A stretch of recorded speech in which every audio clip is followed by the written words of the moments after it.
Have you ever answered your own phone and heard a woman's voice asking for your boyfriend? That moment when your stomach drops, your hands start shaking, and everything you thought you knew starts crumbling in real time. I lived that moment, and what I discovered over the next 45 minutes was so much worse than I ever imagined. This is that story. There is a specific type of woman who looks at a broken man and thinks she can fix him. I was that woman. For years, I collected them like stray cats, dragging them in from the cold, feeding them, housing them, believing, truly believing, that somewhere underneath all that damage, they would eventually become something worth keeping. I had a name for it. Saving the world, one moron at a time. I am not a stupid woman. I am not naive. I am not weak. I am the kind of woman who works 2 jobs without complaining, who pays her own bills, who shows up early and stays late, who gives everything she has to the people she loves. And sometimes that is exactly the thing that makes you vulnerable. Because when you're used to carrying everything, you tell yourself you can carry one more thing, one more broken person, one more project, one more chance. His name was Bob. I met him at the mall where we both worked. Different stores, same building. He was charming enough, quick with a joke, easy to talk to. So when my lease ran out and he suggested we move in together, I said yes. Young, lonely, overconfident in my ability to handle whatever came next. Yes. The red flags came fast. Bob was the kind of man who had a loud, confident opinion on absolutely everything. That was almost always spectacularly wrong. Not regular wrong. Not, oops, I misread that article wrong. The kind of wrong that makes you sit very still and wonder if you have somehow slipped into an alternate dimension where the rules of reality no longer apply. The man once sat across from me at our kitchen table, looked me dead in the eyes, with the calm, unshakable confidence of a tenured professor, and told me that there are only 4 continents. I said, 4? He said, yes. I said, what about the other 3? He leaned back in his chair, folded his hands, and explained to me with the patience of a man talking to a very confused child that the remaining continents are owned and operated by the Martian government, and therefore they do not count. I sat there blinking at him, and when I pushed back, he just talked and talked and talked, circles within circles within circles, layer upon layer of absolute nonsense delivered with such unwavering conviction that my brain eventually just stopped fighting. That was his superpower. Not intelligence, not logic, just sheer relentless, exhausting confidence in things that were completely and utterly untrue. I asked him once where he had been living before moving in with his mother. He said the woods. I said, the woods?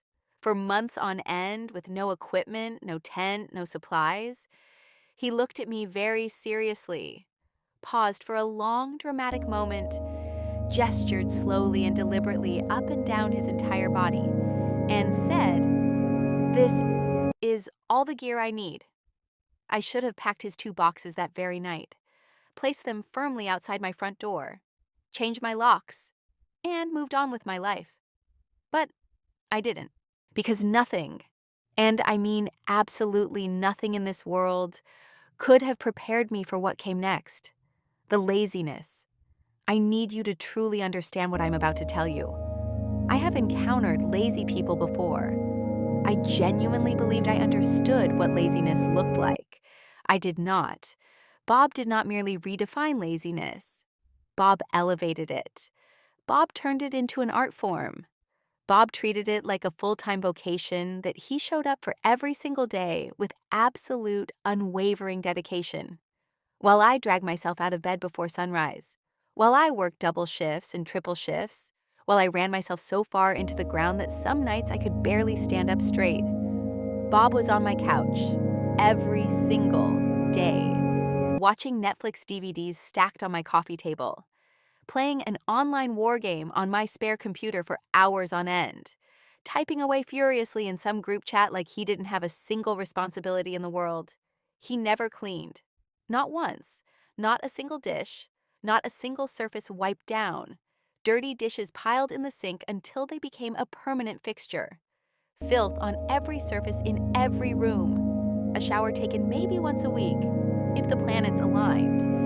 And the mood struck him just right. The smell in that apartment was a living, breathing thing. It had texture, it had weight, it had presence. It followed you from room to room like something that had signed a lease and had absolutely no intention of leaving. Much like Bob himself. Every few days I would sit across from him and ask with as much patience as I could possibly manufacture, "How is the job search going?" And every few days, Bob had a brand new excuse ready and waiting. "I don't have a car. The bus doesn't run in that area. The internet went down. The timing just isn't right." Meanwhile, I am driving him all over town on my days off, sitting beside him helping him fill out applications, walking into businesses with him to hand them in personally, running myself ragged fighting for a man who had absolutely no intention of fighting for himself.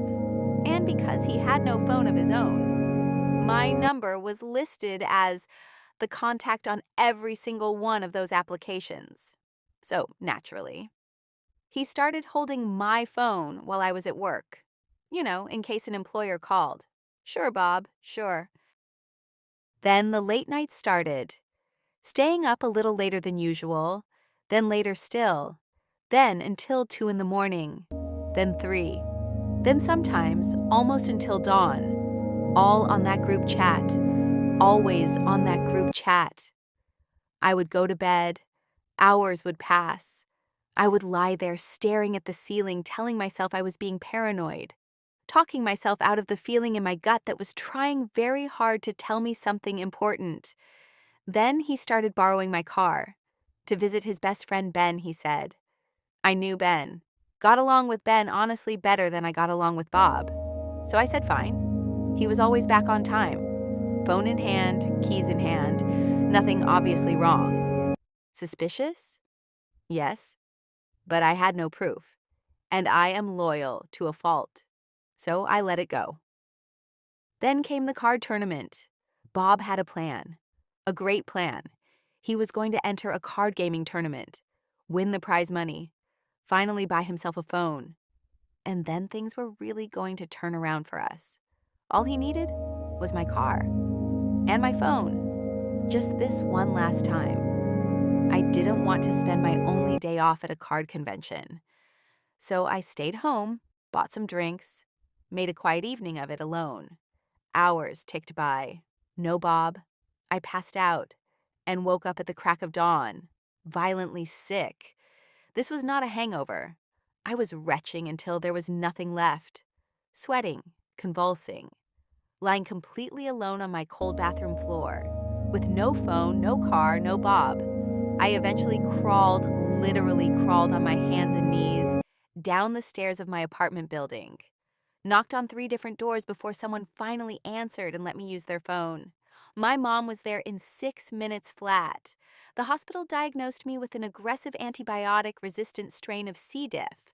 Bob showed up that afternoon, phone in hand, car keys in hand, looking deeply concerned, very apologetic. Where had he been? We will get to that. After every job lost and every excuse made, I used what little influence I had to get Bob a job as a delivery man 3 buildings down from my own workplace. I know. Within a few weeks, I come home from work to find a brand new flat screen TV and a full entertainment system sitting in my living room. Bob standing next to it, grinning like an absolute idiot. Employee discount, babe. The rental fee comes straight out of my check. No big deal at all. We could not afford to eat.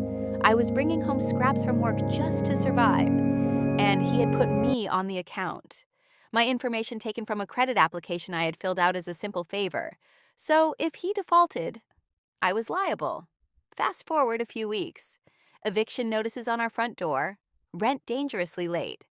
And then one day I come home from work. The TV is gone. I actually smiled. Thank goodness, I thought. He finally came to his senses. Rent got paid, crisis averted, until I was doing his laundry one afternoon and pulled a small crumpled slip of paper from his jean pocket. A pawn receipt. He had pawned a rental television, a TV he did not own, under contract, for cash. He assured me he had a plan, that no one would ever know. No one would ever know. Then came that morning. I woke up with a migraine, let Bob take the car, kept the phone so I could call for a ride to work later. A few hours passed. My phone rang. I answered. Hello? A long silence on the other end, and then a woman's voice. Is Bob there? I felt it in my stomach before my brain even processed it. My hands began to shake. No, he's at work right now. This is his wife. Is there something I can help you with? Total lie.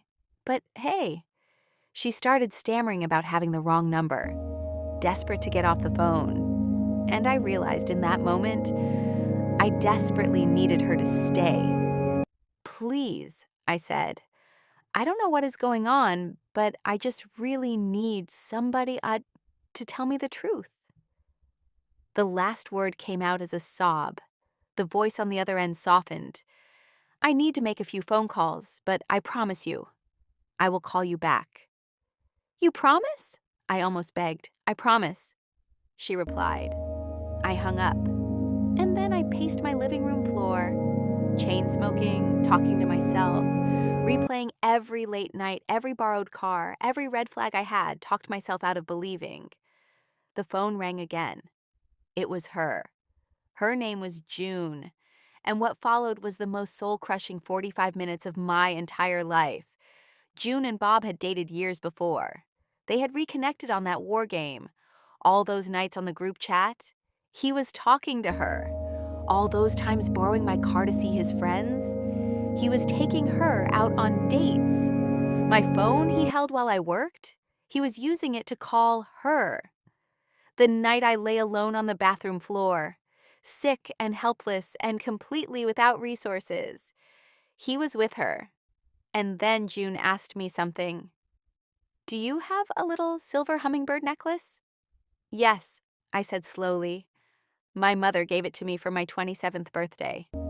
I love that necklace. Really? She said quietly. Because he gave me one for Mother's Day. I ran to my bedroom, tore through my jewelry box with shaking hands. It wasn't there. It was around her neck. It didn't stop there. He had brought her to our apartment, passed it off as his own place, his own life, his own bed. She described everything perfectly, down to my bed sheets. He had even pulled my most private belongings from beneath my bed and offered them to her. I was beyond words. And then June said something I didn't even know I needed to hear. You know what we should do? We should bust him, together. We made a plan. She would drive 40 minutes. I needed to get there first and stall him. I called my coworker sobbing, begging for a ride. To his everlasting credit, he left work, came and got me. When I walked into Bob's workplace to collect my car keys, his manager stopped me halfway across the floor. Outstanding payment on our account, he said. I told him everything, the TV we couldn't afford, how I begged Bob to return it, the pawn slip I found in his pocket. The manager's expression changed completely. His employee had pawned a rental TV under contract. That is illegal. That is immediate termination. But he looked at this crying, broken woman standing in the middle of his store and told me if I returned the TV, he would cancel my contract entirely. No penalties, no charges. I thanked him, told him to let Bob know I would be next door. My heart was hammering. What was I going to say? What was he going to say? Would June make it in time? I saw Bob walking toward me before I was ready. I scanned the parking lot frantically. No June. He came through the door, guilty, out of breath. I stared at him, said nothing, walked outside to light a cigarette. He followed. He started talking. It's not what it seems. It's all a terrible misunderstanding. I let him talk. I nodded. I let him dig deeper and deeper. And then a car pulled slowly into the space directly beside us. The door opened. June stepped out. "Hey, Bob. How you doing?" Bob went completely pale, sat down on the curb, head hanging, saying absolutely nothing. June and I introduced ourselves, two strangers united by one spectacular idiot. She laid everything out. Every lie, every date, every borrowed car, every stolen night. And after 20 minutes of standing there, I finally found my voice. "We are done. I never want to see you again. I will pack your things. Your sister can collect them in a few days. Now, give me my key." He refused, used his size to make sure I couldn't do a thing about it, stood up, turned around, and walked away. June handed me my hummingbird necklace. Then she left too, and I stood there alone in that parking lot. And I cried. Oh, how I cried. I made one phone call to my mom. The moment she answered, I unleashed everything at once. Half sobs, half fury, half heartbreak, all of it pouring out in one unstoppable flood. "Stay right there. I'm coming." God bless my mother. Both my parents pulled up in my dad's truck. My mom stepped out and wrapped her arms around me, and I looked past her shoulder into the driver's seat. My dad, jaw clenched, death grip on the steering wheel, staring straight ahead. Oh no, they took me to the pawn shop. My parents wrote a check for over $500 to fix Bob's mess. We drove straight to the workplace and returned the TV. While the manager finished the paperwork, my dad spotted Bob pacing at the back of the parking lot, talking frantically on his phone. My dad walked over. I didn't hear what was said, but he came back a few minutes later, holding my house key. "I believe this is yours." He pulled me into a hug, leaned down, and whispered in my ear, "They're firing him." I leaned back and looked at my dad. He smirked. Now he's jobless and homeless. I thought about it for exactly 1 second. "Oh, I'm so sorry to hear that." We laughed. Bob came for his 2 boxes a few days later. 2 boxes. That is all he had after everything. He tried to explain. He tried to talk. But my best friend descended on him like a harpy the absolute moment he opened his mouth. He left that night, and I never heard from him again. No calls, no messages, no attempts at contact of any kind. That's Bob. Ever lazy, ever deluded, always an idiot. And here I am, many years later, happily married to my high school sweetheart, mother of 2 beautiful little boys, waking up every single morning next to someone who has never once made me feel like I needed to earn my place in my own life. The experience with Bob cost me a lot. Weight I lost from not eating. Trust I had to slowly rebuild from nothing. Time I will never get back. But the point is, I moved forward. And every now and then, when I am drifting off to sleep, I can't help but wonder, whatever happened to good old Bob? Is he out there somewhere, in the woods, stick in one hand, staring up at the night sky, waiting for the Martian government to finally make its move, saving the world, one moron at a time?